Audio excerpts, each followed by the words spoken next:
Thank you. ಕರ್ತನಲ್ಲಿ ಪ್ರೀತಿಯುಳ್ಳ ಸಹೋದರ ಸಹೋದರಿ, ಸಂದರ್ಭದಲ್ಲಿ ಬ್ರದರ್ ಪೃಥ್ವಿಯವರು ಸೌಲನ್ನು ಅಂದ್ರೆ ಅರಸನಾಗಿರ್ತಕ್ಕಂಥ ಸೌಲನ ಕುರಿತು ಅವರ ಜೀವನದ ಕುರಿತು ಮಾತನಾಡ್ಬೇಕಂತ ನಾನು ಕೇಳ್ಕೊಳ್ತೀನಿ. ಬ್ರದರ್ ಪೃಥ್ವಿ. ಬ್ರದರ್. ಸೌಲ ಅರಸನ ಬಗ್ಗೆ ಒಂದು ಅವ್ರ ಕುರಿತು ಮಾಹಿತಿಯನ್ನು ಹೇಳ್ಬೇಕಂತ ನಾನು ಕೇಳ್ಕೊಳ್ತೀನಿ. Thank you brother. Okay sister ಹೇಳಿ. ಪ್ರಾರಂಭ ಮಾಡೋಣ. ಓಕೆ. ಕ್ರಿಸ್ತೇಶನಲ್ಲಿ ಕರೆಯಲ್ಪಟ್ಟ ಎಲ್ಲಾ ಸಹೋದರ ಸಹೋದರಿಗೂ ನನ್ನ ವಂದನೆಗಳು. ಇವತ್ತು ನಾವು ನೋಡ್ತಾ ಇರೋ ಪಾಠ ಏನಂದ್ರೆ ಸೌಲನ ಚರಿತ್ರೆ. ಬ್ರದರ್ ಕೇಳಿಸ್ತಿದ್ಯಾ? ಕೇಳಿಸ್ತಾ ಇದೆ. ಓಕೆ, ಹೇಳಿ. ಇವತ್ತು ನಾವು ನೋಡ್ತಾ ಇರೋ ಪಾಠ ಏನಂದ್ರೆ ಸೌಲನ ಚರಿತ್ರೆ. ಸೌಲ ಬೆಂಜಮಿನ್ ವಂಶದವನಾದ ಕೀಷನ ಮಗ ಆಗಿರ್ತಾರೆ. ಅವರು ತಾಚ ಪಟ್ಟಣದಲ್ಲಿ ಜನಿಸಿರ್ತಾರೆ. ಸೌಲನು ಸುಂದರವಾಗಿ ಮತ್ತೆ ಎತ್ತರವಾಗಿ ತುಂಬಾ ಯಂಗ್ ಅಂದ್ರೆ ಯವನಸ್ಥನಾಗಿ ಇರ್ತಾರೆ.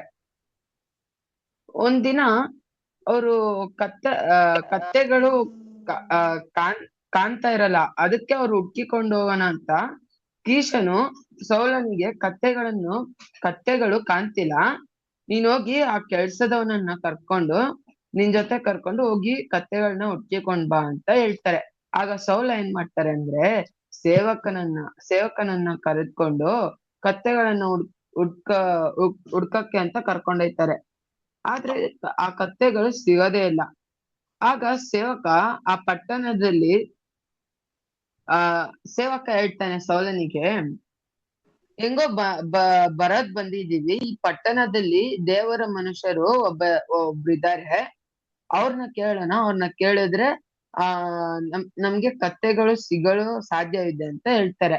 ಆಗ ಸೌಲ ಸರಿ ಆಯ್ತು ಆ ಪಟ್ಟಣಕ್ಕೆ ಅಂತ ಹೋಯ್ತಾರೆ. ಆಗ ಸೌಲನು ಬರುವುದಕ್ಕೆ ಒಂದು ದಿವಸ ಮುಂಚೆನೆ ಅಂದ್ರೆ ಒಂದಿನ ಮುಂಚೆನೆ ದೇವರು ಸಮುವೇಲನಿಗೆ ನಾಳೆ ಇಷ್ಟೊತ್ತಿಗೆ ಅಂದ್ರೆ ಇವಾಗ ಸೌಲ ಮತ್ತೆ ಅವನ ಸೇವಕ ಬರೋ ಟೈಮ್ನ ದೇವರು ಒಂದಿನ ಮುಂಚೆನೆ ಸಮುವೇಲನ್ಗೆ ತಿಳಿಸಿರ್ತಾರೆ. ಸಮುವೇಲ ಆ ಪಟ್ಟಣದಲ್ಲಿ ಇರ್ತಾನೆ. ಅದೇ ಸೇವಕನೇ ಹೇಳೋದು, ಪಟ್ಟಣದಲ್ಲಿ ಈ ತರ ಒಬ್ರಿದ್ದಾರೆ, ದೇವರ ಮನುಷ್ಯ ಒಬ್ಬರಿದ್ದಾರೆ, ಅವ್ರನ್ನ ಕೇಳಿದ್ರೆ ಕತ್ತೆಗಳು ಸಿಗಕ್ಕೆ ಸಾಧ್ಯ ಇದೆ ಅಂತ ಹೇಳ್ತಾರೆ. ಅದಕ್ಕೆ ಅವರಿಬ್ರು ಹೋಯ್ತಾರೆ. ಇಷ್ಟೊತ್ತಿಗೆ ಅವ್ರು ಯಾವಾಗ ಬರ್ತಾರೆ ಅಂತ ಒಂದ್ ದಿವ್ಸ ಮುಂಚೆನೆ ದೇವರು ಸಮುವೇಲನಿಗೆ ತಿಳಿಸ್ಬಿಟ್ಟಿರ್ತಾರೆ. ಆಗ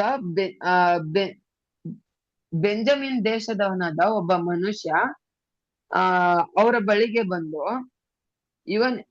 ಇವನೇ ನನ್ನ ಜನರ ಅಂದ್ರೆ ಆ ಒಂದು ದೇಶದ ಬಂದ್ಬಿಟ್ಟು ಸೌಲನನ್ನ ನೋಡ್ಬಿಟ್ಟು ಇವನೇ ನನ್ನ ಜನರನ್ನ ಆಳುವನು ಅಂತ ಹೇಳ್ತಾರೆ. ಆಗ ಇದೇ ರೀತಿ ಸೌಲನು ಸಮುವೇಲನ ಬಳಿಗೆ ಬಂದು, ಆಗ ಸಮುವೇಲನು ಸೌಲನ ತಲೆಯ ಮೇಲೆ ಯಾರು ಸಮುವೇಲ ಸೌಲ ಅವ್ರ ತಲೆ ಮೇಲೆ ತೈಲವನ್ನ ಹಾಕ್ತಾರೆ. ಆಗ ಯೆಹೋವನು ನಿನ್ನನ್ನು ಅಭಿಷೇಕಿಸಿದ್ದಾನೆ ಅಂತ ಹೇಳ್ತಾರೆ. ನಂತರ ಸಮುವೇಲ ಏನ್ ಮಾಡ್ತಾನೆ ಅಂದ್ರೆ, ಇಸ್ರಾಯೇಲರನ್ನ ಕರೆಸಿ ನಿಮ್ಮ ದೇವರನ್ನ ನೀವು ತಿರಸ್ಕರಿಸಿ ನಮಗೊಬ್ಬ ಅರಸನು ಬೇಕಂತ ಕೇಳಿದ್ರಿಂದ ದೇವರು ಒಬ್ಬ ಆರಿಸಿದ ಅರಸನನ್ನೇ ಕೊಟ್ಟಿದ್ದಾರೆ ಅಂತ ಹೇಳ್ತಾರೆ. ಆಗ ಸೌಲನು ಇಸ್ರಾಯೇಲ್ಯರ ಅರಸನಾದ ಮೇಲೆ ಅವನು ಎಲ್ಲಾ ವೈರಿಗಳೊಡನೆ ಯುದ್ಧವನ್ನ ಮಾಡಿ ಅವ್ರನ್ನೆಲ್ಲ ಹೊಡೆದು ಇವನು ಜಯಶೀಲನಾಗ್ತಾನೆ.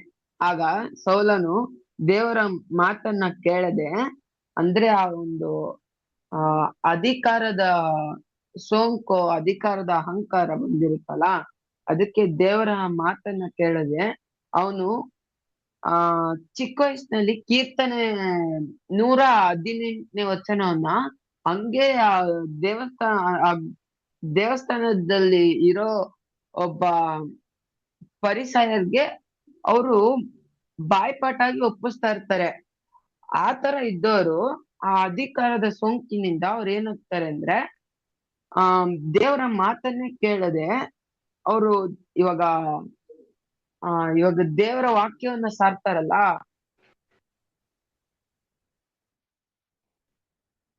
ಅಂತವ್ರನ್ನೇ ಅವರು ಹಿಂಸೆ ಕೊಡಕ್ ಸ್ಟಾರ್ಟ್ ಮಾಡ್ತಾರೆ. ಯಾರು? ಸೌಲ.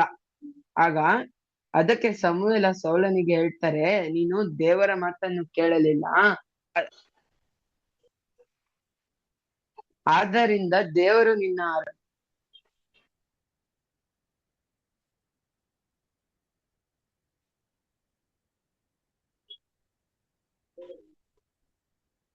ಅದರಿಂದ ದೇವ್ರು ನಿನ್ನನ್ನು ಅರಸುತನದಿಂದ ನಿರಾಕರಿಸಿದ್ರ ಅಂತ ಹೇಳ್ತಾರೆ. ಹೇಳಿ ಬ್ರದರ್. ಕೇಳಿಸ್ತಿದ್ಯಾ? ಹಾ, ಕೇಳಿಸ್ತಿದೆ. ಹೇಳಿ ಹೇಳಿ.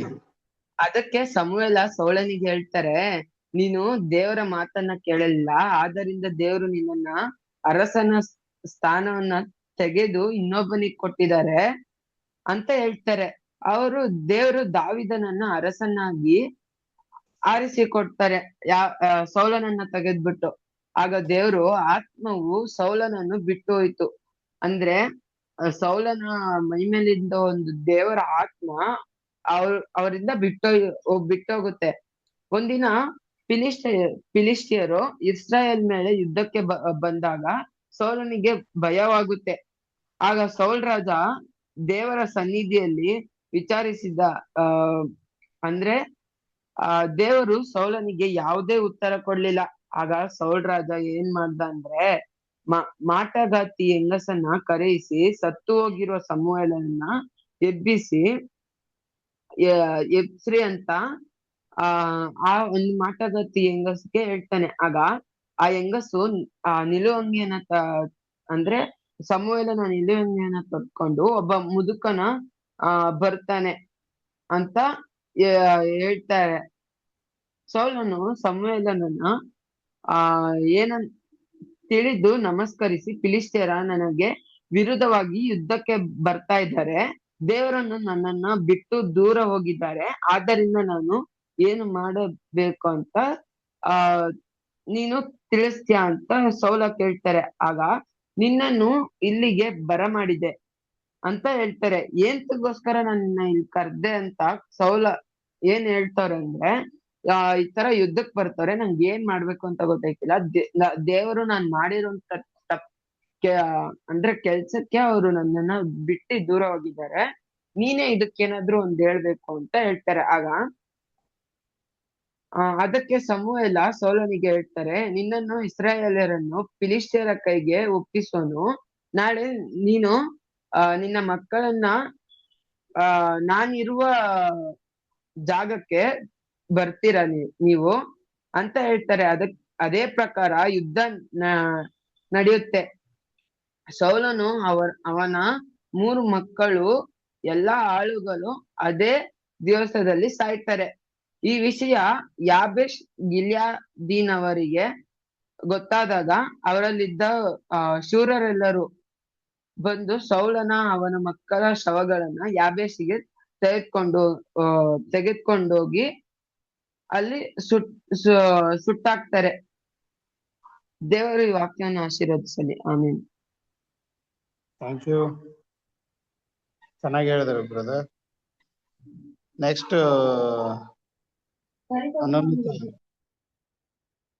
ಸಿಸ್ಟರ್ ಅನುನೀತಾ. ನೆಕ್ಸ್ಟ್ ಸೌಲನ ಬಗ್ಗೆ ನಿಮ್ಗೆ ಗೊತ್ತಿರುವ ರೀತಿಯಲ್ಲಿ ಬಗ್ಗೆ ಮಾತಾಡ್ಬೇಕಂತ ನಾನು ಕೇಳ್ಕೊತೀನಿ. ಸಿಸ್ಟರ್ ಅನುನೀತಾ. ನಮಸ್ತೆ ಬ್ರದರ್ ಅಂಡ್ ಸಿಸ್ಟರ್. ಇವತ್ತು ನಾವು ಸೌಲನ ಚರಿತ್ರೆ ನೋಡೋಣ.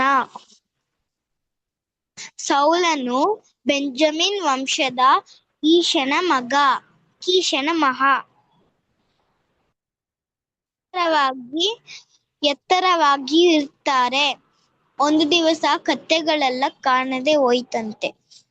ಆವಾಗ ಕೀಷನು ಬಂದು ಹೇಳ್ತಾರಂತೆ ಸೌಲನ ಹತ್ರ, ನೀನು ಸೇವಕರನ್ನು ಕರ್ಕೊಂಡೋಗಿ ಕತ್ತೆಗಳಲ್ಲಿ ಅಂತ ಹುಡ್ಕಕ್ ಕೇಳ್ತಾರಂತೆ. ಅವರು ಹೋಗ್ತಾರಂತೆ. ಸ್ವಲ್ಪ ದೂರ ಹೋದ ಮೇಲೆ ಸೇವಕರು ಹೇಳ್ತಾರಂತೆ, ಇಲ್ಲಿ ದೇವರ ಮನುಷ್ಯರೊಬ್ರು ಇದ್ದಾರೆ, ಅವ್ರ ಹತ್ರ ಹೋದ್ರೆ ಎಲ್ಲಿ ಸೌಲನ್ ಕತ್ತೆಗಳು ಎಲ್ಲಿ ಇದ್ದ ಹೇಳ್ತಾರೆ ಅಂತಾರಂತೆ. ಸರಿ ಬಾ ಹೋಗೋಣ ಅಂತ ಕರ್ಕೊಂಡೋದ್ರಂತೆ. ಅದಕ್ಕೆ ಮುಂಚೆ ದೇವರು ಸಾಮ್ವೇಲ್ ಹತ್ರ ಸೌಲನು ಎಂಬ ಒಂದು ಮನುಷ್ಯ ಬರ್ತಾನೆ, ಅವನನ್ನೇ ನೀವು ಅಭಿಷೇಕ ಮಾಡಿ ರಾಜ ಮಾಡ್ಬೇಕು ಅಂತಾರಂತೆ. ಹಂಗೆ ಸೌಲನು ಬರ್ತಾರಂತೆ. ದೇವ್ರು ಹೇಳಿದ್ರು ಇನ್ ಹೇಳ್ಬಿಟ್ಟು ಅವ್ರು ಬಂದು ಅಭಿಷೇಕ ಮಾಡಿ ರಾಜ ಮಾಡ್ತಾರಂತೆ. ಅವ್ರನ್ನ ಜನಗಳನ್ನ ಕರೆದು ಇವ್ರೇ ನಿಮ್ ರಾಜ ಅಂತಾರಂತೆ. ಸ್ವಲ್ಪ ದಿವಸಗಳ ಮೇಲೆ ಅವ್ರು ಸೌಲನು ದೇವರಿಗೆ ವಿರುದ್ಧವಾಗಿ ನಡ್ಕೊಂತಾರಂತೆ. ಅದಕ್ಕೆ ದೇವರ ಕೋಪ ಬಂದ್ಬಿಟ್ಟು ಅವ್ರನ್ನ ಅರಸ ಪದವಿಯಿಂದ ತೆಗೆದ್ಬಿಟ್ಟು ದಾವಿದನ್ನ ಅಭಿಷೇಕ ಮಾಡಿ ರಾಜ ಮಾಡ್ತಾರೆ. ಫಿಲಿಷ್ಟಿಯರ ಜೊತೆ ಒಂದು ಯುದ್ಧ ಬರುತ್ತೆ. ಅದ್ರಲ್ಲಿ ಸೌಲನು ಅವರು 3 ಮಕ್ಕಳು ಸತ್ತೋಗ್ತಾರಂತೆ. ದೇವರ ಆಶೀರ್ವದಿಸ್ಲಿ. Thank you. Thank you Thank you, sister. Okay, brother ಸ್ತುತಿನ್. ಬ್ರದರ್ ತರುಣ್ ರಾಜ್ ಇದಾರೆ. ಸ್ತುತಿನಿಲ್ಲ. ತರುಣ್ ರಾಜ್, ಬ್ರದರ್ ತರುಣ್ ರಾಜ್. ಬ್ರದರ್ ಹೇಳಿ, ಸೌಲನ ಒಂದು ಚರಿತ್ರೆ ಹೇಳಿ.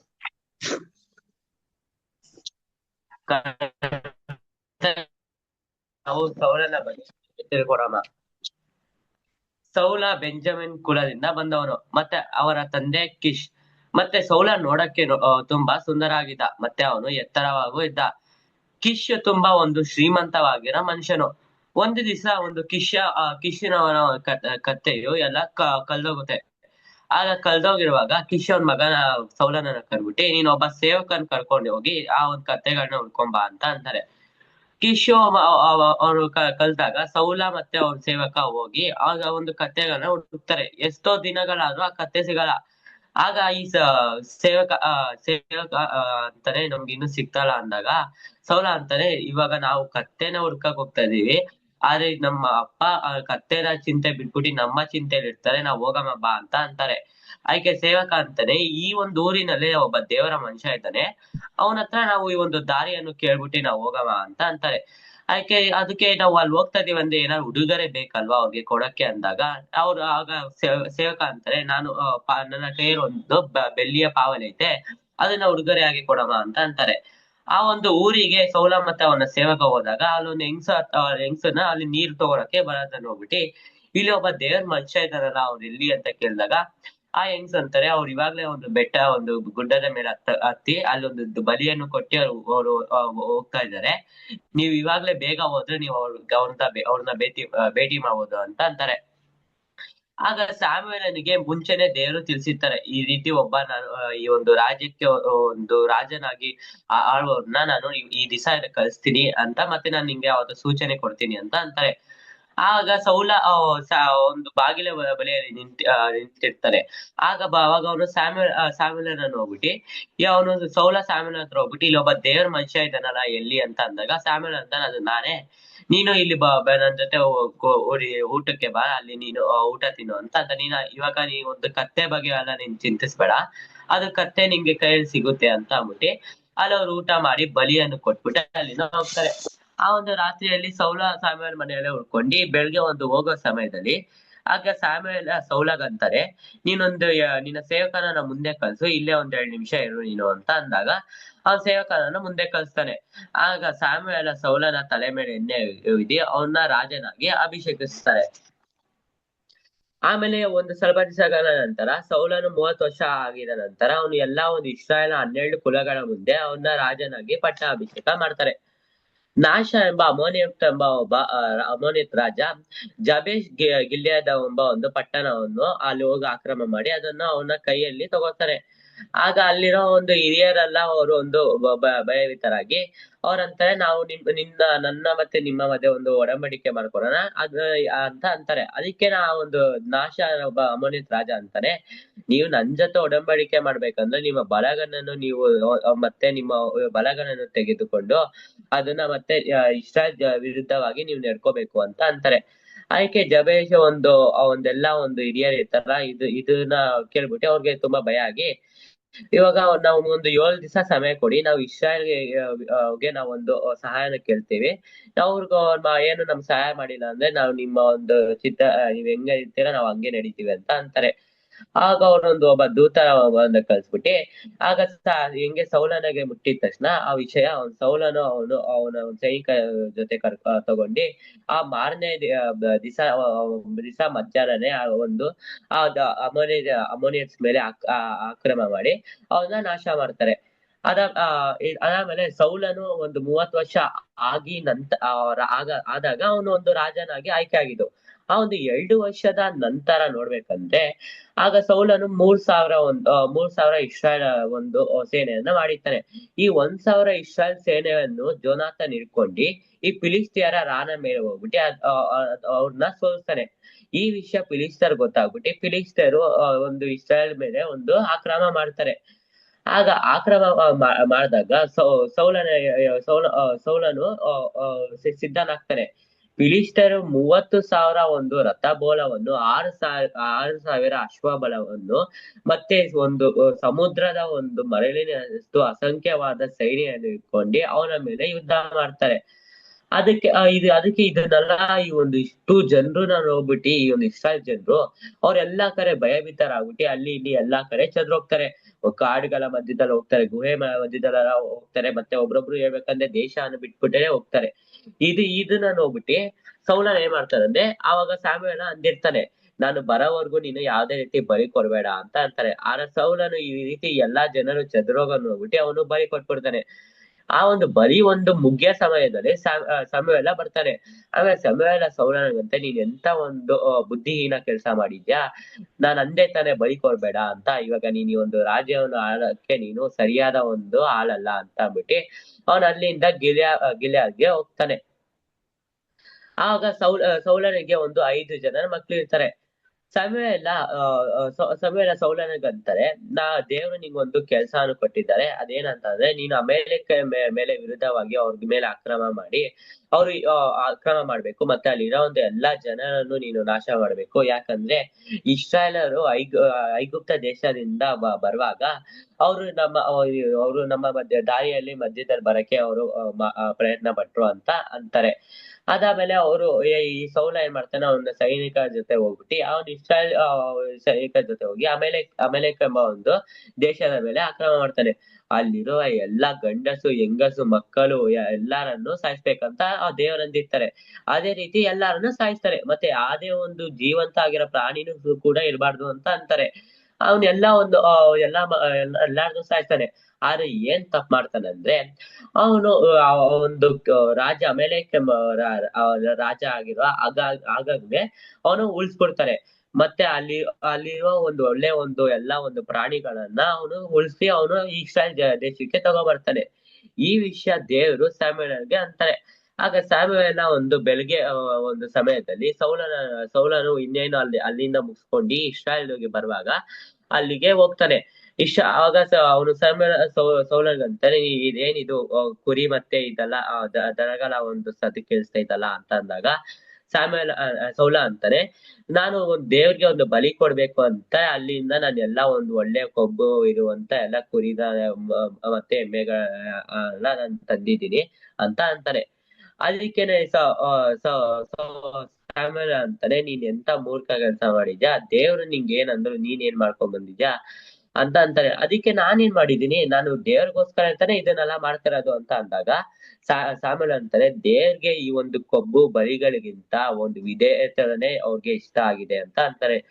ಅದರ ನಂತರ ಸ್ಯಾಮುಯೇಲ ಸಾಯೋ ತನಕವರೆಗೂ ಸೌಲ ಅವನ್ ಕಣ್ಗೆ ಸ್ಯಾಮುಯೇಲ ಕಣ್ಗೆ ಸೌಲ ಕಾಣಿಸಲ್ಲ. ಅವನು ಸೌಲ ಅಲ್ಲಿಂದ ಅವನು ಮನೆ ಕಡೆ ಅವನು ಹೋಗ್ತಾನೆ.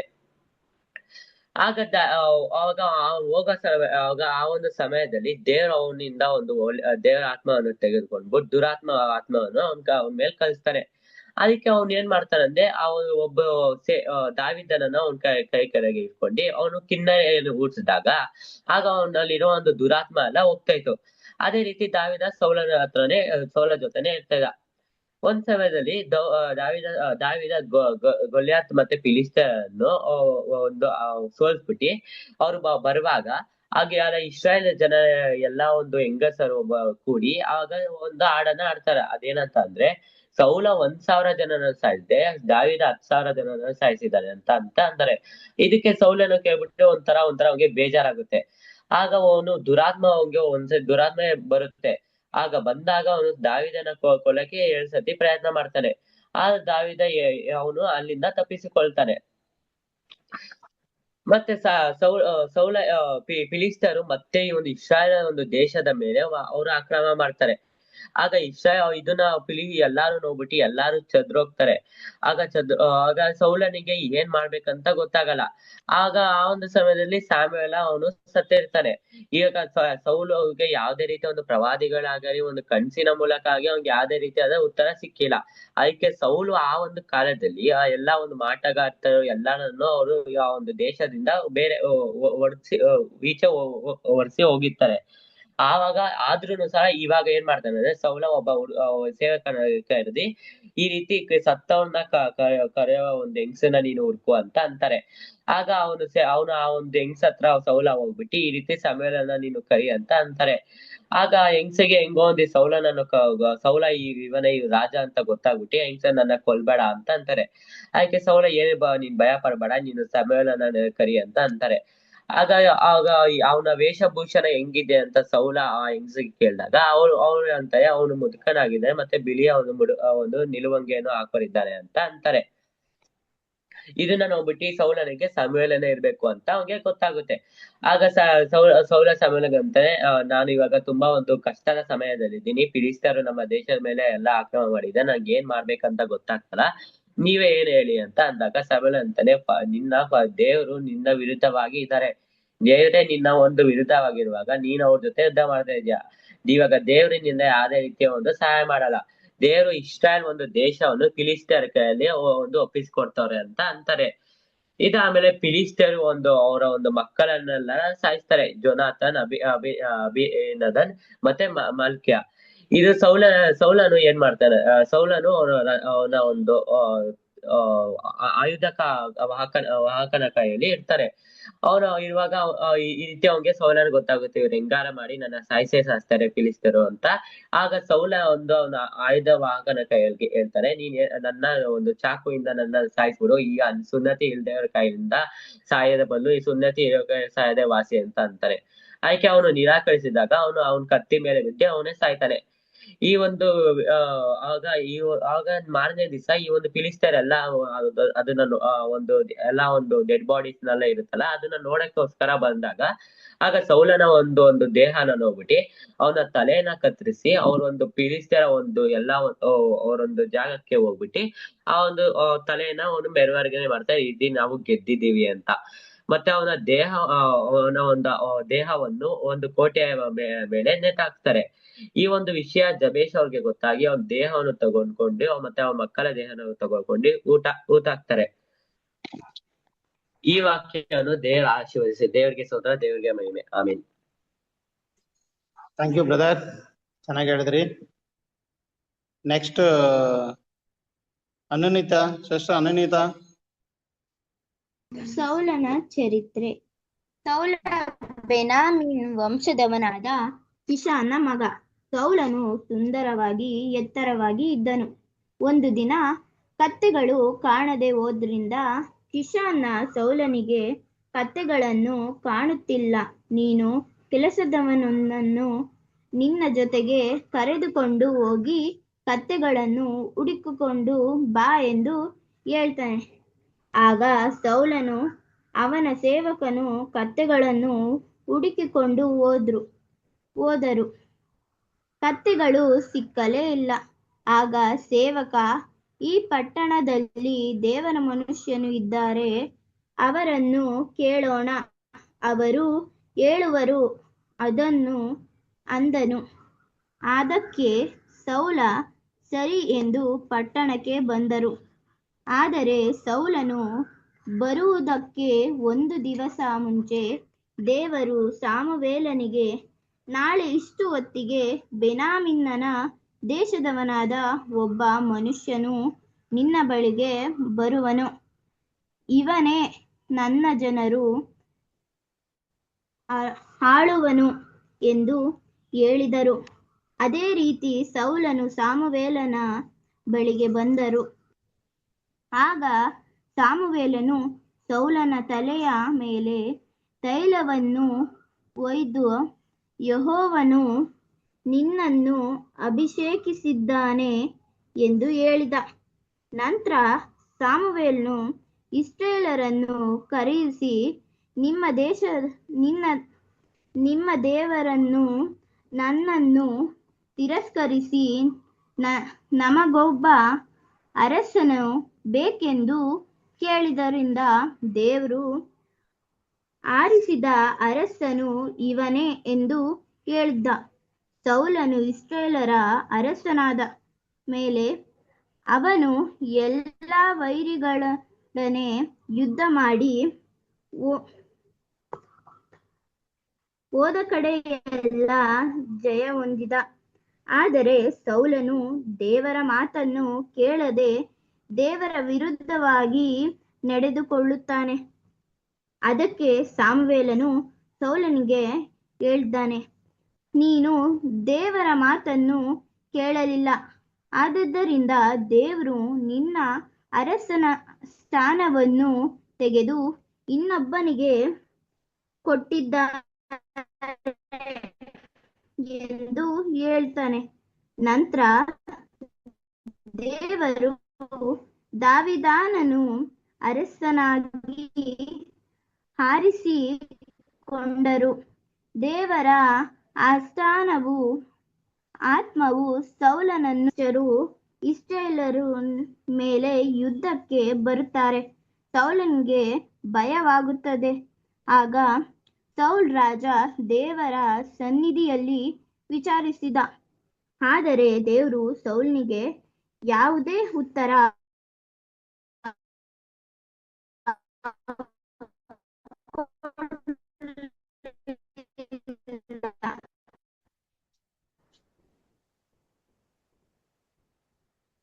ಆಗ ಸೌಲ್ ರಾಜ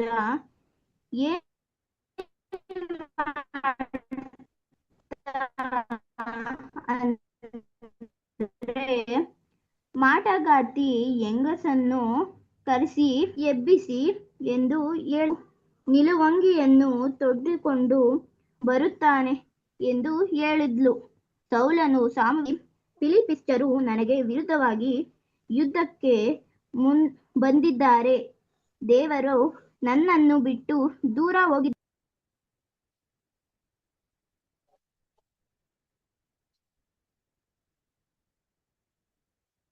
ಎಂದು ನೀನು ತಿಳಿಸುತ್ತೀಯಾ ಎಂದು ನಿನ್ನನ್ನು ಇಲ್ಲಿಗೆ ಬರಮಾಡಿಕೊಂಡಿದ್ದೆ ಎಂದು ಹೇಳ್ತಾನೆ. ಅದಕ್ಕೆ ಸಾಮುವೇಲನು ಸೌಲನಿಗೆ, ನೀನು ಇಸ್ರಾಯೇಲರನ್ನು ಫಿಲಿಷ್ಟಿಯರ ಕೈಗೆ ಒಪ್ಪಿಸುವನು. ನಾಳೆ ನೀನು ನಿನ್ನ ಮಕ್ಕಳು ನಾನಿರುವಲ್ಲಿಗೆ ಬರುತ್ತೀರಾ ಎಂದು ಹೇಳುತ್ತಾನೆ. ಅದೇ ಪ್ರಕಾರ ಯುದ್ಧ ನಡೆಯುತ್ತದೆ. ಸೌಲನು ಸಾವನು, ಅವನ 3 ಮಕ್ಕಳು, ಎಲ್ಲ ಆಳುಗಳು ಅದೇ ದಿವಸದಲ್ಲಿ ಸಾಯ್ತಾರೆ. ಈ ವಿಷಯ ಯಬೇಷ್ ದಿನವರೆಗೆ ಗೊತ್ತಾದಾಗ ಅವರಲ್ಲಿದ್ದ ಶೂರರೆಲ್ಲರೂ ಬಂದು ಸೌಲನ ಅವನ ಮಕ್ಕಳ ಶವಗಳನ್ನು ಯಬೇಷಿಗೆ ತೆಗೆದುಕೊಂಡು ಬಂದು ಅಲ್ಲಿ ಸುಟ್ಟರು. ದೇವರು ಈ ವಾಕ್ಯವನ್ನು ಆಶೀರ್ವದಿಸಲಿ. Thank you brother. Thank you sister. ಸೌಲನ ಚರಿತ್ರೆ. ಸೌಲ ಬೆನ್ಯಾಮೀನ ವಂಶದವನಾದ ಕಿಷನ ಮಗ. ಸೌಲನು ಸುಂದರವಾಗಿ ಮತ್ತೆ ಎತ್ತರವಾಗಿ ಒಂದಿನ ಕತ್ತೆಗಳು ಕಾಣದೆ ಹೋದಿದ್ದರಿಂದ ಕಿಷನ್ ಸೌಲನಿಗೆ ಕತ್ತೆಗಳು ಕಾಣ್ತಲ್ಲ, ನೀನ್ ಕೆಲ್ಸದವನ ಜೊತೆ ಹೋಗ್ಬಿಟ್ಟು ಹುಡುಕು ಎಂದು ಹೇಳ್ತಾನೆ. ಹುಡುಕಿಕೊಂಡು ಬಾ ಎಂದು ಹೇಳುತ್ತಾನೆ. ಸೌಲನು ಅವನ ಸೇವಕನನ್ನು ಕತ್ತೆಗಳು ಹುಡುಕಿಕೊಂಡು ಹೋದರು. ಕತ್ತೆಗಳು ಸಿಕ್ಕಲಿಲ್ಲ. ಆಗ ಸೇವಕ, ಈ ಪಟ್ಟಣದಲ್ಲಿ ದೇವರ ಮನುಷ್ಯರು ಇದ್ದಾರೆ, ಅವರನ್ನು ಕೊಳ್ಳರ ಅವರ ಹೇಳುವರು. ಅದಕ್ಕೆ ಸೌಲ ಸರಿ ಎಂದು ಪಟ್ಟಣಕ್ಕೆ ಬಂದನು. ಆದರೆ ಸೌಲನು ಬರುವುದಕ್ಕೆ ಒಂದು ದಿವಸ ಮುಂಚೆ ದೇವರ ಸಾಮುವೇಲನಿಗೆ, ನಾಳೆ ಇಷ್ಟು ಹೊತ್ತಿಗೆ ಬೆನ್ಯಾಮೀನ ದೇಶದ ಒಬ್ಬ ಮನುಷ್ಯನು ನಿನ್ನ ಬಳಿಗೆ ಬರುವನು, ಇವನು ನನ್ನ ಜನರನ್ನು ಆಳುವನು ಎಂದು ಹೇಳಿದರು. ಅದೇ ರೀತಿ ಸೌಲನು ಸಾಮುವೇಲನ ಬಳಿಗೆ ಬಂದನು. ಆಗ ಸಾಮುವೇಲನು ಸೌಲನ ತಲೆ ಮೇಲೆ ತೈಲವನ್ನು ಉಯ್ದು ಯೆಹೋವನು ನಿನ್ನನ್ನು ಅಭಿಷೇಕಿಸಿದ್ದಾನೆ ಎಂದು ಹೇಳ್ತಾನೆ.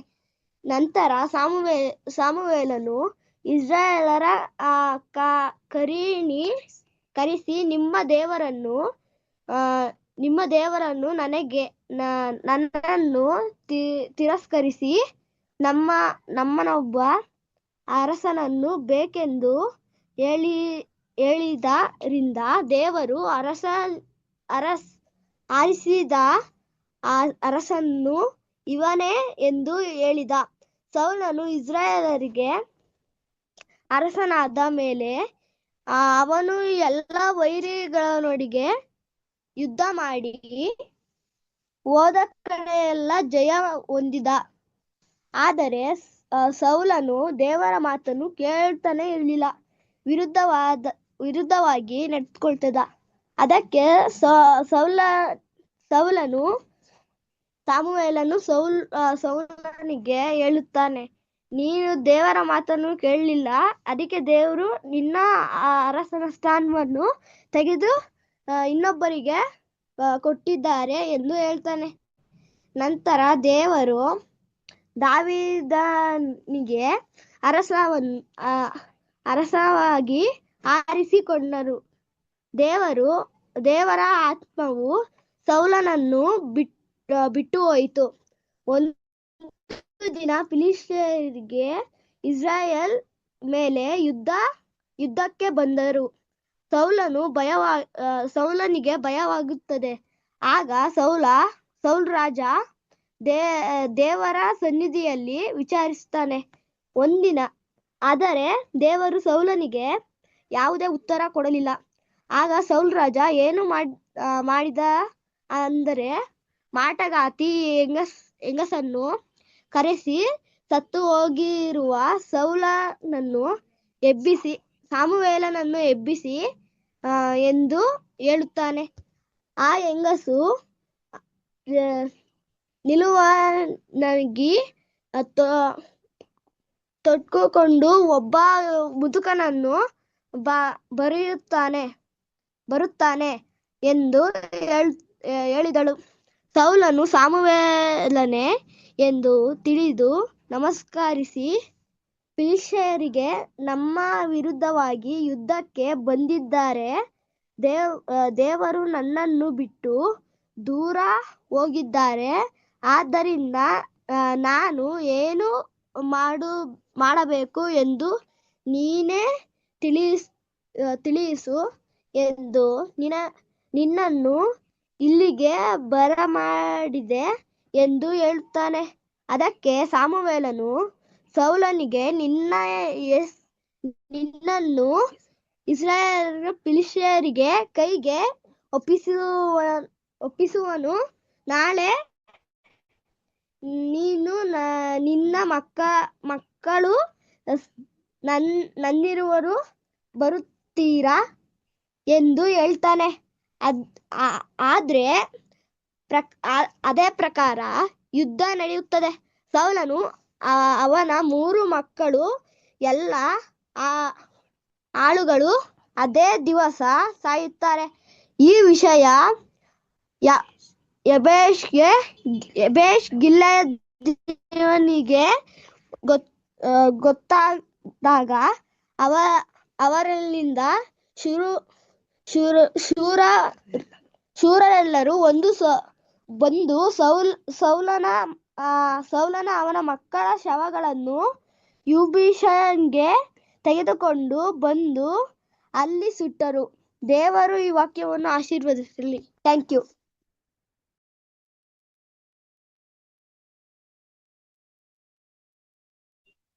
Brother Joshua.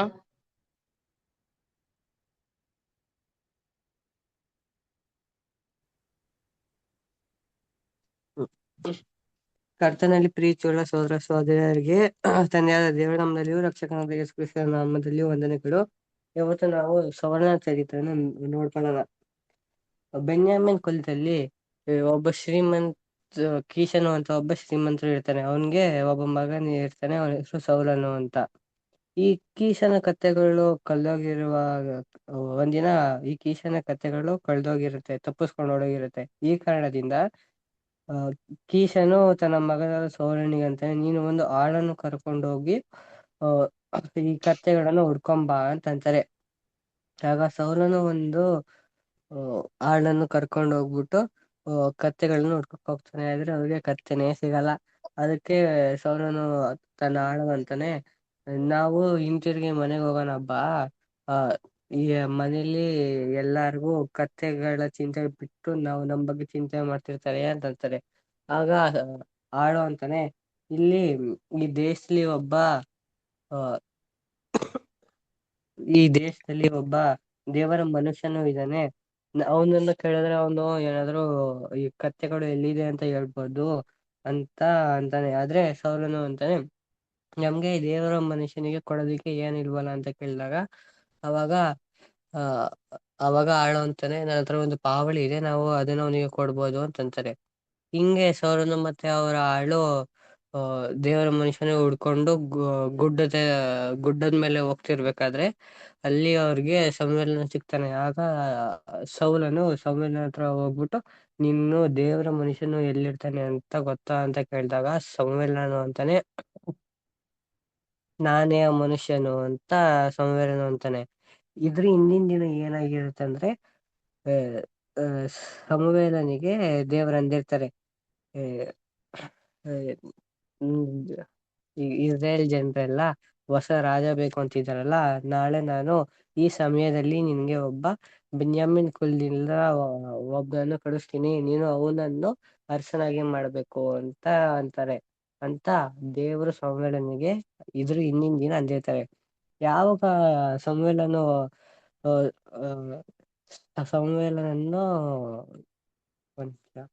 ಯಾವಾಗ ಸೌಲನು ಸಮುವೇಲನ ಹತ್ರ ಯಾವಾಗ ಇಲ್ಲಿ ದೇವ್ರ ಮನುಷ್ಯನು ಎಲ್ಲಿ ವಾಸ ಮಾಡ್ತಾನೆ ಅಂತ ಕೇಳ್ತಾನೋ, ಅವಾಗ ದೇವರು ಸಮುವೇಲನಿಗೆ ಅಂತಾನೆ, ಇವನೇ ಆ ಮನುಷ್ಯ ಅಂತ ಅಂತಾರೆ.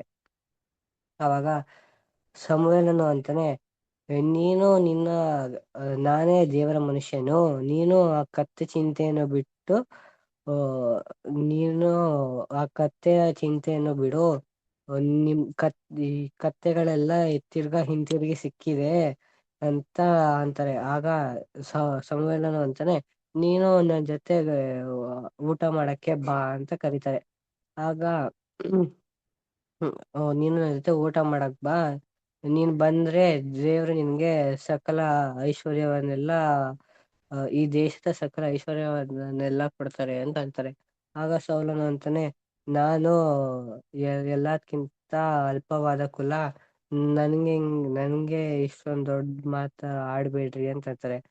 ಆಗ ಸೌಲನು ಮತ್ತೆ ಅವರ ಆಳು ಹೋಗಿ ಸಮುವೇಲನ ಜೊತೆ ಭೋಜನ ಮಾಡಕ್ಕೆ ಕೂತ್ಕೊಂತಾರೆ. ಮತ್ತೆ ಸಮುವೇಲನು ಇವ್ರಿಗೆ ಸಪರೇಟ್ ಆಗಿ ಇವ್ರಿಗೆ ಭಾಗಗಳನ್ನು ಆರಿಸ್ಕೊಂಡು ಇಟ್ಕೊಂಡಿರ್ತಾರೆ. ಮತ್ತೆ ಅದನ್ನು ಅವ್ರಿಗೆ ತಿನ್ನೋಕೆ ಕೊಡ್ತಾರೆ. ಮತ್ತೆ ರಾತ್ರಿ ಅವರು ಅಲ್ಲೇ ಉಳ್ಕೊಂತಾರೆ. ಮತ್ತೆ ಮುಂದಿನ ದಿನ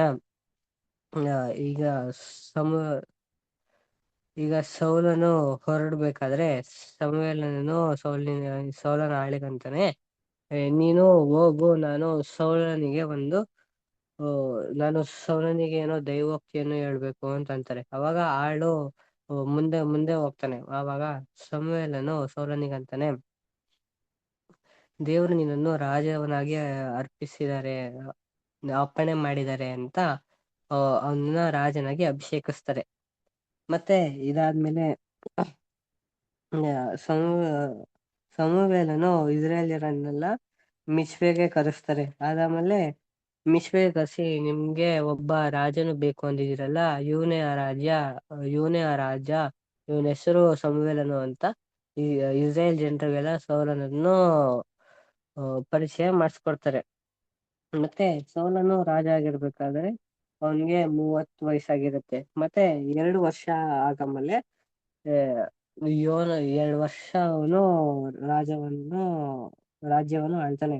ಅದಾದ್ಮೇಲೆ ಏನಾಗತ್ತಂದ್ರೆ ಯೋನಾಥನು ಮತ್ತೆ ಅವರ 1000 ಸೈನಿಕರು ಫಿಲಿಸ್ಟಿಯರ ಒಂದು ತಾಣವನ್ನು ನಾಶ ಮಾಡಿರ್ತಾರೆ. ಈ ಕಾರಣದಿಂದ ಫಿಲಿಸ್ಟಿಯರು ಇಸ್ರಾಯೇಲರ ಮೇಲೆ ಯುದ್ಧ ಮಾಡಕ್ಕೆ ಬರ್ತಾರೆ. ಈ ಕಾರಣದಿಂದ ಇಸ್ರಾಯೇಲ್ ಜನರೆಲ್ಲ ಭಯಭೀತರಾಗಿರ್ತಾರೆ. ಮತ್ತೆ ಸಮುವೇಲನು ಹೆಂಗ್ ಹೇಳ್ತಾನೋ ಹಂಗೆ ಅವರು ಗಿಲ್ಗಾಲಿನಲ್ಲೇ ಇರ್ತಾರೆ. ಯಾಕಂದ್ರೆ ಅವಾಗ ಸಮುವೇಲನು ಯಜ್ಞವನ್ನು ಅರ್ಪಿಸ್ತೀನಿ, ನೀನು 7 ದಿನ ಅಲ್ಲೇ ಕಾಯಿ ಅಂತ ಅಂತಾರೆ. ಆಗ ಆಗ ಸಮುವೇಲನಿಗೋಸ್ಕರ ಸೌಲನು 7 ದಿನ ಯಜ್ಞವನ್ನು ಅರ್ಪಿಸೋದಕ್ಕೆ ಅಂತ ಅನ್ಕೊಂಡು 7 ದಿನ ಆದ್ರೂ ಸಮುವೇಲನು ಬರಲ್ಲ. ಈ ಕಾರಣದಿಂದ ಸೌಲನು ಅವರೇ ಈ ಸಮಾಧಾನ ಯಜ್ಞಕ್ಕೂ ಬೇಕಾದ ಎಲ್ಲಾ ತಯಾರಿಯನ್ನು ಮಾಡ್ಕೊಂಡು ಅವರೇ ಸರ್ವಾಂಗ ಹೋಮವನ್ನು ಅರ್ಪಿಸ್ತಾರೆ. ಇದೆಲ್ಲ ಆಗಮಲೆ ಸಮುವೇಲನು ಬಂದ್ಬಿಟ್ಟು ನೋಡಿದಾಗ, ನೀನು ಯಾಕೆ ಈ ತರ ಮಾಡಿದೆ ಅಂತ ಸೌಲನು ಕೇಳಿದಾಗ, ಅವಾಗ ಸೌಲನು ಅಂತಾನೆ, ಜನರು ಎಲ್ಲರೂ ಭಯಭೀತರಾಗಿ ಎಲ್ಲರೂ ಭಯದಿಂದ ಚದುರೋಗ್ತಿದ್ರು. ಅದಕ್ಕೆ ನಾನು ನೀನ್ ಬರಲ್ಲ ಅನ್ಕೊಂಡ್ ನಾನೇ ಮಾಡ್ದೆ ಅಂತ ಸೌಲನು ಅಂತಾನೆ. ಅದಕ್ಕೆ ಸಮುವೇಲನು ಅಂತಾನೆ, ನೀನೇನಾದ್ರೂ ದೇವ್ರೇ ಹೇಳಿದಂಗೆ ನೀನು ಇದ್ರೆ ನಿನ್ನ ರಾಜ್ಯವನ್ನು ದೇವ್ರು ಯಾವಾಗ್ಲೂ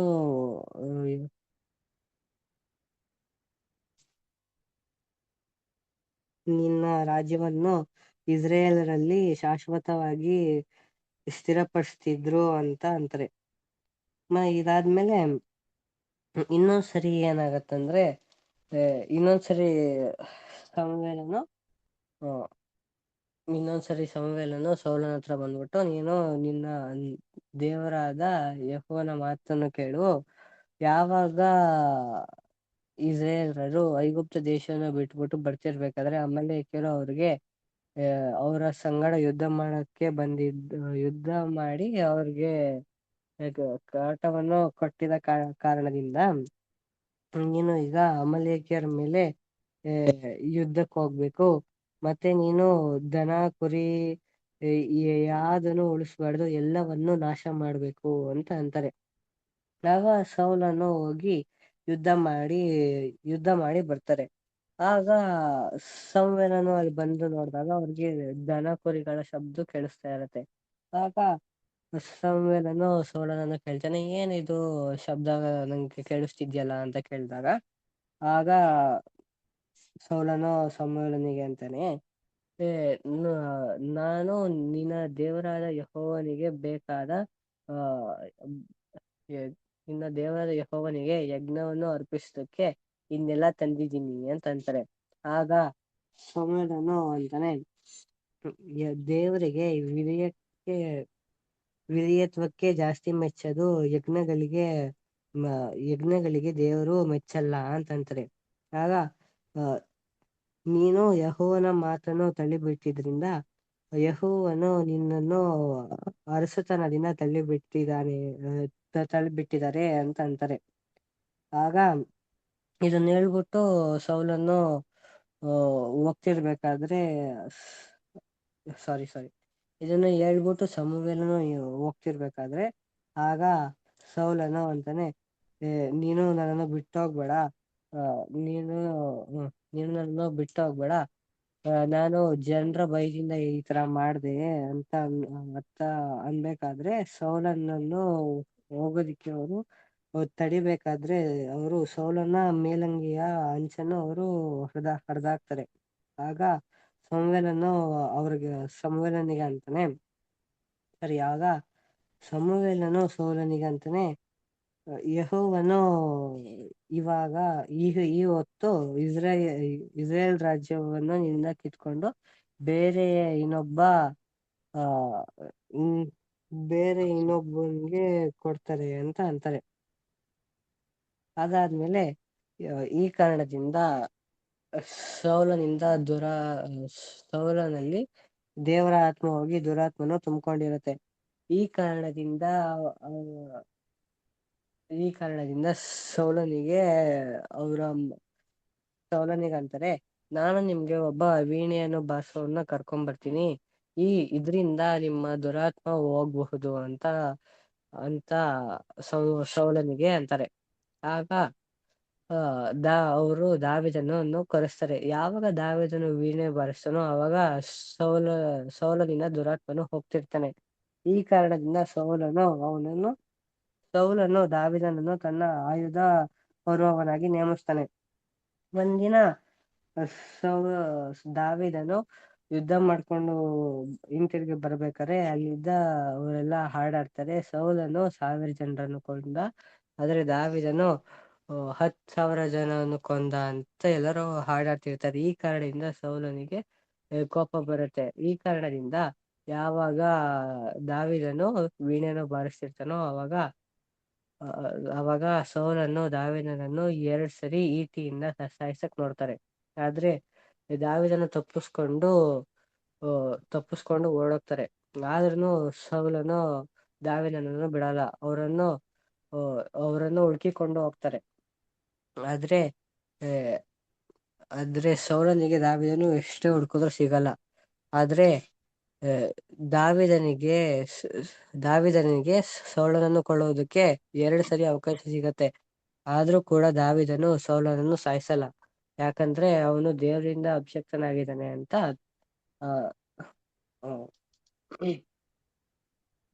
ಸೌಲನು ದೇವರಿಂದ ಅಭಿಷಕ್ತನಾಗಿದ್ದಾನೆ ಅಂತ ಸೌಲನನ್ನು ದಾವೀದನು ಸಾಯಿಸಲ್ಲ. ಇದಾದ್ಮೇಲೆ ಏನಾಗತ್ತಂದ್ರೆ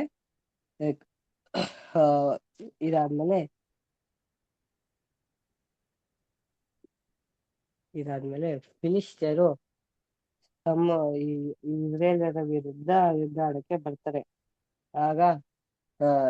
ಆಗ ಸಮುವೇಲನು ದೇವರ ವಿರುದ್ಧವಾಗಿ ಪಾಪ ಮಾಡ್ತಾರೆ. ಅವರು ಏನ್ ಮಾಡ್ತಾರೆ ಅಂದ್ರೆ ಮೇಲೆ ಯುದ್ಧ ಆಡಕ್ಕೆ ಹೋಗ್ಬೇಕಾಗಿರುತ್ತೆ. ಆಗ ಸೌಲನು ಒಂದು ದೇವರ ವಿರುದ್ಧವಾಗಿ ಪಾಪ ಮಾಡ್ತಾನೆ. ಅದು ಏನಂದ್ರೆ ಇವ್ರು ಹೋಗ್ಬಿಟ್ಟು ಈದೋರ್ ಮಾತುಗಾತಿ ಸ್ತ್ರೀಯನ್ನು ಅವರು ಮಾತುಗಾತಿ ಸ್ತ್ರೀ ಬಗ್ಗೆ ಅವರು ಸೌಲನನ್ನು ಎದುರಿಸೋದಕ್ಕೆ ಕೇಳ್ಕೊಂತಾರೆ. ಮತ್ತೆ ಹಿಂಗೆ ಅವರು ದೇವರ ವಿರುದ್ಧವಾಗಿ ಪಾಪ ಮಾಡ್ತಾರೆ. ಇದಾದ್ಮೇಲೆ ಏನಾಗತ್ತಂದ್ರೆ ಯುದ್ಧ ಆಡ್ತಿರ್ಬೇಕಾದ್ರೆ ಸೌಲನ ಮಕ್ಕಳು ಎಲ್ಲರೂ ಸತ್ತೋಗ್ತಾರೆ. ಮತ್ತೆ ಇಸ್ರಾಯೇಲ್ರು ಸೋಲ್ತಾ ಇರ್ತಾರೆ.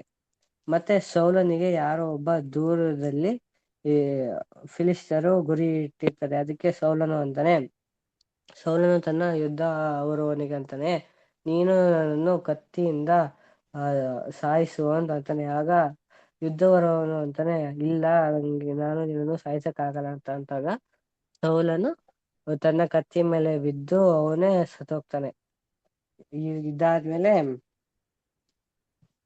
ಇದಾದ್ಮೇಲೆ ಈಗ ಸೌಲನು ಸತ್ತಿರುವ ವಿಷಯವನ್ನು ಕೇಳ್ಬಿಟ್ಟು ವಿಷಯವನ್ನು ಕೇಳಿ ಯಾಬೇಷ್ ಗಿಲ್ಯಾದಿನವರು ಅವರ ಮಕ್ಕಳ ಶವವನ್ನು ಯಾಬೇಷನಿಗೆ ತಗೊಂಡೋಗ್ಬಿಟ್ಟು ಅಲ್ಲಿ ಸುಟ್ಟಿ ಅಲ್ಲಿ ಇವ್ರ ಶವವನ್ನು ಸುಡ್ತಾರೆ. ದೇವರ ವಾಕ್ಯವನ್ನು ಆಶೀರ್ವದಿಸ್ಲಿ. ಆಮೇಲೆ ಥ್ಯಾಂಕ್ ಯು ಬ್ರದರ್. ದೇವ್ರ ನಾಮ ಸ್ತೋತ್ರವಾಗ್ಲಿ. ಪ್ರಿಯ ಸೋದರ ಸೋದರಿ, ಇಷ್ಟು ಹೊತ್ತು ಸೌಲನ ಒಂದು ಚರಿತ್ರೆ ಕುರಿತು ಅನೇಕ ಸಹೋದರರು ಮತ್ತು ಸಹೋದರಿಯರು ಮಾತಾಡಿರ್ತಕ್ಕಂಥ ವಿಷಯನ ನಾವು ಗಮನಿಸಿದ್ವಿ.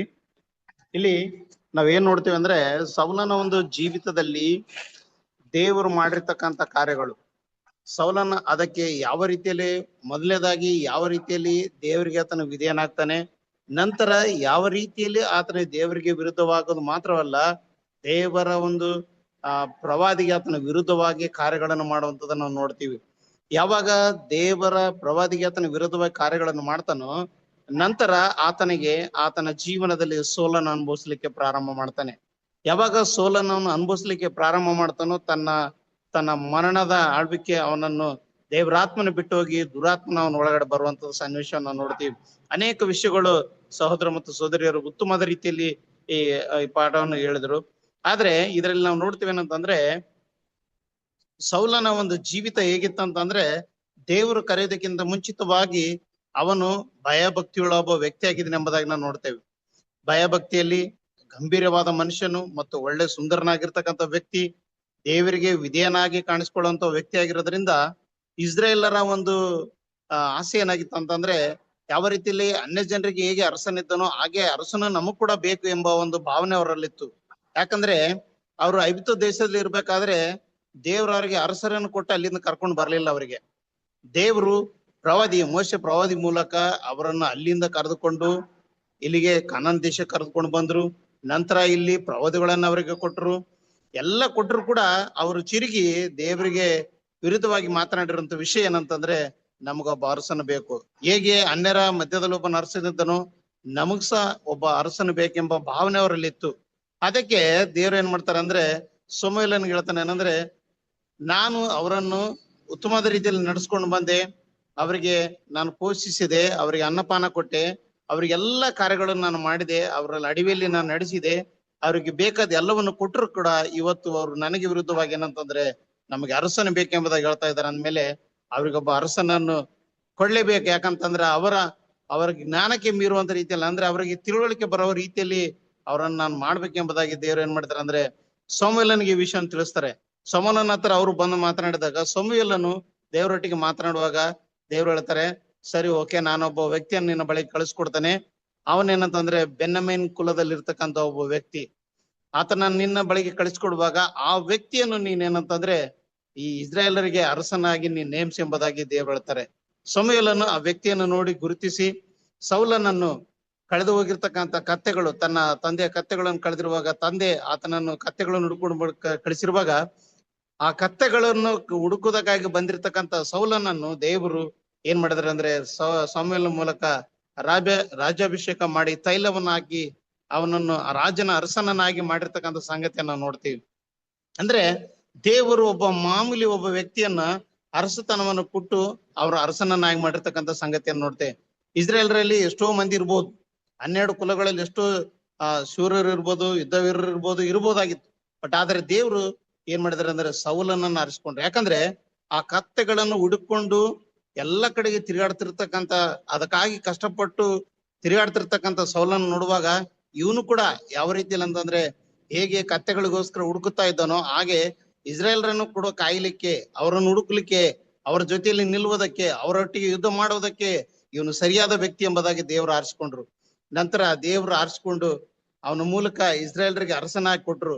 ಆದ್ರೆ ಅವನಿಗೆ ಏನಾಯ್ತಂದ್ರೆ ಅರಸತನ ಬಂದ ಮೇಲೆ ಅವನ್ ಏನ್ ಮಾಡಿದ ಅಂದ್ರೆ ತನ್ನನ್ನು ನಾನೆಂಬ ಅಹಂಕಾರದಿಂದ ಅವನು ಮೆರೆಯೋದಕ್ಕೆ ಪ್ರಾರಂಭ ಮಾಡಿದ. ಯಾಕಂದ್ರೆ ನನಗೆ ಯಾರಿಲ್ಲ, ನಾನೇ ಅರಸ, ನಾನು ಹೇಳಿದ್ದೆ ಆಗ್ಬೇಕು, ನಾನ್ ಮಾಡಿದ್ದೆ ಆಗ್ಬೇಕು, ನಾನು ಅಂದ್ಕೊಂಡಾಗ ಎಲ್ಲರೂ ನಡಿಬೇಕು ಅಂತೇಳಿ ಅವನ ಹತ್ರ ಅಹಂಕಾರ ಬಂತು. ಇಸ್ರೇಲರಿಗೆ ಅದು ತಿಳಿದಿರ್ಬೇಕಾಗಿತ್ತು. ಯಾಕಂದ್ರೆ ಸಮುವೇಲ ಪ್ರವಾದದ ಮೂಲಕ ಮೊದ್ಲೇ ತಿಳಿಸಿದ್ರು ದೇವ್ರ ಏನಂತಂದ್ರೆ ಅರಸನ ನಿಮ್ಗೆ ಕೊಟ್ರೆ ಅರಸನಿಗೆ ಹೇಳಿದಾಗೆ ನೀವು ಕೇಳ್ಬೇಕಾಗ್ತದೆ. ಈಗ ನೀವು ಅಂತ ವಿಷಯಗಳು ಏನಿಲ್ಲ, ಅರಸನು ನಿಮ್ಮನ್ನು ತನ್ನ ಮನೆಯಲ್ಲಿ ಉಪಯೋಗಿಸ್ಕೊಳ್ತಾನೆ, ನಿಮ್ಮ ಹೊಲಗಳಲ್ಲಿ ಆತನ ನಿಮ್ಮನ್ನು ಉಪಯೋಗಿಸ್ಕೊಳ್ತಾನೆ, ಈ ರೀತಿಯಲ್ಲಿ ನಿಮ್ಗೆ ಅನೇಕ ಕಷ್ಟಗಳು ಬರ್ತವೆ ಎಂಬುದಾಗಿ ಹೇಳಿದ್ರು ಕೂಡ ಅವ್ರು ಒಪ್ಕೊಳ್ಳಿಲ್ಲ. ನಮ್ಗೆ ಅರಸನ್ ಬೇಕೇ ಬೇಕೆಂಬುದಾಗಿ ಹೇಳಿದ್ರು. ಆದ್ರೆ ದೇವ್ರ ಅರಸನನ್ನು ಕೊಟ್ಟಾಗ ಸೌಲನು ಅವರಿಗೆ ಒಬ್ಬ ಮಾಮೂಲಿ ಮನುಷ್ಯ ಕಾಣ್ಕೊಂಡ. ಆದ್ರೂ ಕೂಡ ಯಾವಾಗ ಅವನು ಅರಸನಾಗಿದನು ನಂತರ ನಾವು ನೋಡ್ತೇವೆ ಏನಂತಂದ್ರೆ ಇಸ್ರಾಯೇಲರನ್ನ ಆಳುವಾಗ ಇಸ್ರಾಯೇಲರು ಅವನ್ ಏನ್ ಹೇಳ್ತಾನೋ ಅದೇ ಮಾತನ್ನ ಅವನು ಮಾಡ್ಲಿಕ್ಕೆ ಪ್ರಾರಂಭ ಮಾಡಿದ. ಪ್ರವಾದಿ ಮಾತಿಗೆ, ಸಮುವೇಲ ಪ್ರವಾದಿನ ಮಾತಿಗೆ ಕೂಡ ಅವನು ಬೆಲೆ ಕೊಡ್ಲಿಲ್ಲ, ಅದಕ್ಕೆ ವಿರುದ್ಧವಾಗಿ ಮಾತನಾಡ್ಲಿಕ್ಕೆ ಸ್ಟಾರ್ಟ್ ಮಾಡಿದ. ನಂತರ ದೇವರ ಆತ್ಮನ ಅವನನ್ನು ಬಿಟ್ಟು ಹೋದಾಗ ಅವನು ಚಿರುಗಿ ಆಲೋಚನೆ ಮಾಡ್ತಾನೆ, ಏನಂದ್ರೆ ನಾನು ಹೇಗಾದ್ರೂ ಮಾಡಿ ನಾನು ಈ ಫಿಲಿಸ್ಟರ್ ನನಗೆ ಯುದ್ಧಕ್ಕೆ ಬರ್ಬೇಕಾದ್ರೆ ನಾನು ಏನ್ ಮಾಡ್ಬೇಕು, ಯಾರ ಜೊತೆ ನಾನು ಯುದ್ಧ ಮಾಡ್ಬೇಕು, ನನ್ಗೆ ಯಾರ ಶಕ್ತಿ ಬೇಕೆಂಬುದಾಗಿ ಅನೇಕ ರೀತಿಯಲ್ಲಿ ಅವನು ಆಲೋಚನೆ ಮಾಡ್ತಾನೆ. ಸಮುವೇಲನ ಆ ಸಂದರ್ಭದಲ್ಲಿ ಅವನು ಆಲ್ರೆಡಿ ಸತ್ತೋಗಿದ್ದ. ನಂತರ ಚಿರುಗಿ ಏನಂತಂದ್ರೆ ಆ ಸಮುವೇಲನನ್ನು ನಾನು ನೋಡ್ಬೇಕು, ಸಮುವೇಲನೇ ನನಗೆ ಹೇಳ್ಬೇಕೆಂಬ ಒಂದು ಜ್ಞಾನ ಅವನಲ್ಲಿ ಒಂದು ಮನಸ್ಸಿನಲ್ಲಿ ಇತ್ತು. ಆ ಮಾಟಗಾತಿ ಸ್ತ್ರೀ ಹತ್ರ ಹೋಗಿ ಹೇಳ್ತಾನೆ, ನನಗೆ ಸಮುವೇಲನ ಕರೆಸು, ನಾನು ಸಮುವೇಲನ ಜೊತೆ ನಾನು ಮಾತಾಡ್ಬೇಕು, ಅವನು ಪ್ರವಾದಿ, ಅವನ್ ಏನ್ ಹೇಳ್ತಾನೆ ಅದು ಆಗ್ತದೆ, ನಾನು ಅಂತ ಕೇಳ್ಬೇಕು. ಫಿಲಿಸ್ಟರ್ ನನ್ನ ಜೊತೆಲಿ ಯುದ್ಧ ಮಾಡ್ಲಿಕ್ಕೆ ಬರ್ತಾ ಇದ್ದಾರೆ, ನಾನು ಅವರ ಜೊತೆಲಿ ಯುದ್ಧ ಮಾಡ್ಬೇಕಾದ್ರೆ ಏನ್ ಮಾಡ್ಬೇಕು, ದೇವರು ಆತನ ಮೂಲಕ ನನ್ನ ತಿಳಿಸ್ತಾನೆ ಎಂಬುದಾಗಿ ಆತನ ಕೇಳ್ಕೊಂಡ. ನಂತರ ಆ ಮಾಟಗಾತಿ ಸ್ತ್ರೀ ಸಮುವೇಲನ್ನು ಬರೋ ರೀತಿಯಲ್ಲಿ ಆಕೆ ಮಾಡ್ತಾಳೆ. ಬಟ್ ಬಂದದ್ದು ಸಮುವೇಲನ್ ಅಲ್ಲ. ಆದ್ರೆ ಅವನು ಸಮುವೇಲನ್ ಬಂದಿದ್ದಾನೋ ಅಂತ ಒಂದು ಜ್ಞಾನ ಕೂಡ ಅವನಿಗಿಲ್ಲ, ಯಾಕಂದ್ರೆ ಅವ್ನು ನೋಡ್ಲೇ ಇಲ್ಲ ಸಮುವೇಲನನ್ನು. ಅವನು ಕೆಳಬಗ್ಗಿ ಆ ಸ್ತ್ರೀ ಹೇಳ್ತಾಳೆ, ನೋಡು ಸಮುವೇಲನ್ ಬಂದಿದ್ದಾನೆ, ಒಬ್ಬ ಮುದುಕ ಬಂದಿದ್ದಾನೆ, ಎದ್ದು ಬಂದಿದ್ದಾನೆ, ನಿಲ್ವಂಗಿ ಹಾಕೊಂಡಿದ್ದಾನೆ, ಅವನೇನಂತಂದ್ರೆ ನಿನ್ ಜೊತೆಲಿ ಮಾತಾಡ್ತಾ ಇದ್ದಾನೆ ಎಂಬುದಾಗಿ ಎಲ್ಲ ಹೇಳುವಾಗ ಅವನು ಬಗ್ಗಿಕೊಂಡು ಅವನು ಹೌದು ಸರಿ, ಅವನೇ ಕರೆಕ್ಟ್, ಹೇಳು ಹೇಳು ಹೇಳಂತ ಹೇಳ್ತದ. ಆಕೆ ಕೇಳ್ತಾ ಇದ್ದಾಳೆ ಏನಂದ್ರೆ, ಇಲ್ಲಿ ಸಮುವೇಲ ಪ್ರವಾದಿ ಹೇಳ್ತಾ ಇದ್ದಾನೆ, ನಾಳೆ ನೀನು ಯುದ್ಧಕ್ಕೆ ಹೋಗ್ತೀಯಾ, ನೀನ್ ಅದರಲ್ಲಿ ಜಯ ಹೊಂದುತ್ತಿ, ನೀನ್ ಹಾಗೆ ಆಗ್ತಿ ಹೀಗೆ ಆಗ್ತಿ ಅಂತ ಹೇಳುವಾಗ ಅದನ್ನು ನಂಬಿಬಿಟ್ಟ ಅವನು. ಏನಂದ್ರೆ ದುರಾತ್ಮನ ಅವನಲ್ಲಿ ಇರೋದ್ರಿಂದ ಆ ದುರಾತ್ಮನ ನಂಬಿಕೆಯಲ್ಲಿ ಅವನು ಬಲ ಹೊಂದಲಿಕ್ಕೆ, ಅಂದ್ರೆ ಆ ನಂಬಿಕೆಯಲ್ಲಿ ಅವನು ಜೀವಿಸಲಿಕ್ಕೆ ಪ್ರಾರಂಭ ಮಾಡಿದ. ನಂತರ ನಾವು ನೋಡ್ತೇವೆ ಅಂದ್ರೆ ಇಷ್ಟು ಹೊತ್ತು ನಾವು ಅನೇಕ ಪಾಠ ಕೇಳಿದೆ, ನಾನು ಜಾಸ್ತಿ ಹೇಳಕ್ ಹೋಗಲ್ಲ.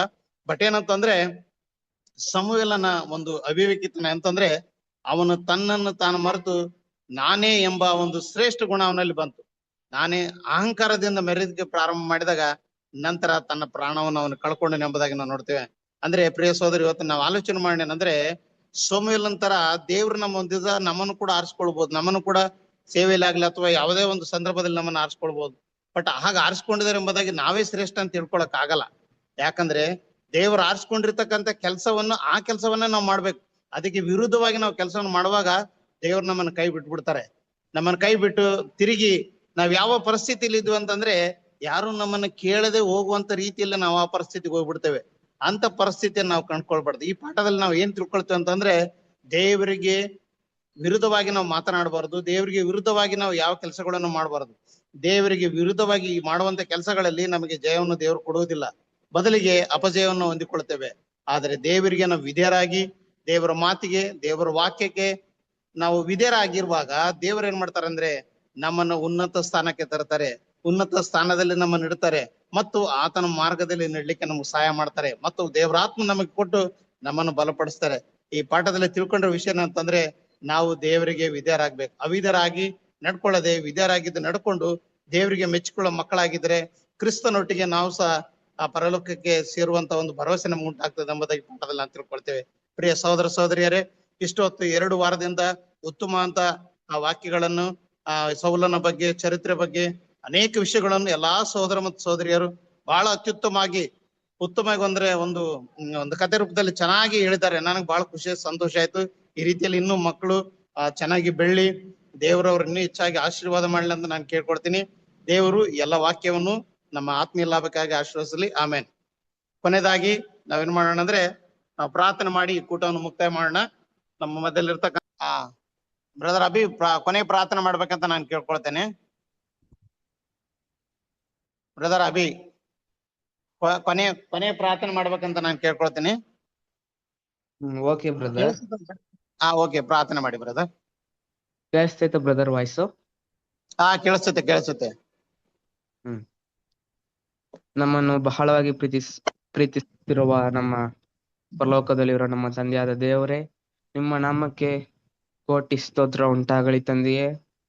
ತಂದೆಯಾದ ದೇವರೇ, ಇವತ್ತು ಸಹ ಅನೇಕ ಮಕ್ಕಳು ನಿಮ್ಮ ಬೈಬಲ್ ಸತ್ಯವೇದದ ಅರ್ಥಗಳನ್ನು ಮತ್ತೆ ಅದರಲ್ಲಿರುವ ಸತ್ಯಗಳನ್ನು ನಾವು ತಿಳಿದುಕೊಂಡು ಕರ್ತನೆ. ಅದೇ ರೀತಿ ತಂದೆಯೇ, ನಾವು ಇವತ್ತು ಕೇಳಿರುವ ಪಾಠದಲ್ಲಿ ಏನ್ ಅರ್ಥ ತಿಳ್ಕೊಂಡಿದೀವಿ ಅಂದ್ರೆ ತಂದೆಯೇ, ನಾವು ನಿಮಗೆ ವಿರುದ್ಧವಾಗಿ ನಡೆಯದೆ ತಂದೆ, ನಿಮಗೋಸ್ಕರ ನಾವು ಜೀವಿಸಲು, ನಿಮ್ಮಲ್ಲಿ ನಾವು ಜಯ ಹೊಂದಲು ಸಹಾಯ ಮಾಡಿ ತಂದೆಯೇ. ತಂದೆಯಾದ ದೇವರೇ, ಯಾವುದೇ ರೀತಿ ಸಣ್ಣ ಪುಟ್ಟ ಆಜ್ಞೆಗಳನ್ನು ಸಹ ನಾವು ಮೀರದೆ ತಂದೆಯೇ, ನಿಮಗೋಸ್ಕರ ನಾವು ಜೀವಿಸಿ ಜೀವವೆಂಬ ಜಯಮಾಲೆಯನ್ನು ಸಹ ನಾವು ಸಹ ಹೊಂದಲು ಸಹಾಯ ಮಾಡಿ ತಂದೆಯೇ. ಇನ್ನೂ ಹೆಚ್ಚೆಚ್ಚಾದ ಸತ್ಯವೇದದ ಗೂಢಾರ್ಥಗಳನ್ನು ನಾವು ತಿಳಿದು ತಂದೆಯೇ ಇನ್ನೂ ಹೆಚ್ಚಾಗಿ ನಿಮ್ಮಲ್ಲಿ ಬೆಳೆಯಲು ಸಹಾಯ ಮಾಡಿ ತಂದೆಯೇ ಇನ್ನು ಮುಂದಿನ ದಿನಗಳಲ್ಲಿ ನಾವು ಇನ್ನೂ ಹೆಚ್ಚಾದ ಸತ್ಯವನ್ನು ತಿಳಿದು ತಂದೆಯೇ ನಿಮಗೆ ಮೆಚ್ಚುಗೆಯಾಗಿ ನಡೆಯಲು ಸಹಾಯ ಮಾಡಿ ತಂದೆಯೇ ಈ ಒಂದು ಚಿಕ್ಕ ಪ್ರಾರ್ಥನೆಯನ್ನು ಕೇಳಿ ತಂದೆಯೇ ಉತ್ತರ ಕೊಡುವುದಕ್ಕೆ ನಮ್ಗೆ ಬೈಬಲ್ ಮುಖಾಂತರ ನಮ್ಗೆ ಇನ್ನೂ ಸಹಾಯ ಮಾಡಿ ತಂದೆಯೇ ತಿಳಿದುಕೊಳ್ಳಲು ತಂದೆ ಎಲ್ಲವನ್ನು ಒಪ್ಪಿಸ್ಕೊಡ್ತೀನಿ ತಂದೆ. ಎಲ್ಲ ಸ್ತುತಿ ಗಾನ ಮಹಿಮೆ ನಿಮ್ಗೆ ಸಲ್ಲಿಸ್ತಾ ನಮ್ಮ ರಕ್ಷಕನ ಒಡೆಯನಾಗಿರುವ ಯೇಸುವಿನ ಹೆಸರಿನಲ್ಲಿ ಪ್ರಾರ್ಥಿಸ್ತೀನಿ ತಂದೆ. ಆಮೇನ್.